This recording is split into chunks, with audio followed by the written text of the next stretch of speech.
2 hommes, un seul siège, celui de président de l'Association des maires de France. Les 35 000 élus locaux votent aujourd'hui et demain à l'occasion du Congrès des maires organisé porte de Versailles à Paris. Bonjour Jacques Serret. Bonjour. 2 maires sont en lice pour succéder à François Baroin. L'un est un fidèle de la droite, l'autre est jugé comme proche de la majorité. Une majorité qui ne compte aucun maire dans ses rangs aujourd'hui et qui en a pourtant besoin à l'approche de l'élection présidentielle. Jacques, ce scrutin qui s'annonce serré accapare donc toute l'attention du chef de l'État. Oui, d'un côté, le maire LR de Cannes, David Lisnard, soutenu par le président sortant, François Baroin. De l'autre, l'édile UDI de Sceaux, dans les Hauts-de-Seine, Philippe Laurent. Un duel et un climat particulièrement tendu avant le vote en ligne proposé aux 35 000 maires de France. David Lisnard accuse Philippe Laurent d'être le candidat de l'Élysée, car sur la liste du maire de centre-droit figurent plusieurs élus Macron-compatibles.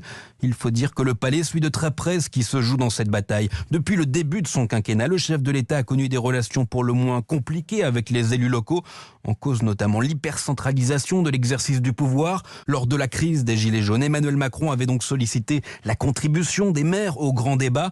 Pareil lors de la crise sanitaire où le locataire de l'Élysée en avait appelé au couple maire-préfet pour prendre les décisions localement. Autant d'élus qui aujourd'hui espèrent une reconnaissance du chef de l'État. À 5 mois de la présidentielle, c'est donc une nouvelle opération séduction qui débute pour Emmanuel Macron. Demain, il recevra une délégation de maires à l'Élysée et peu importe le vainqueur du scrutin, il se rendra jeudi clôturer le congrès de l'AMF pour à tout prix reconquérir les cœurs des élus locaux. Jacques Serret du service politique d'Europe 1. Le scrutin débute à 17h en ligne avec l'annonce demain du nom du vainqueur.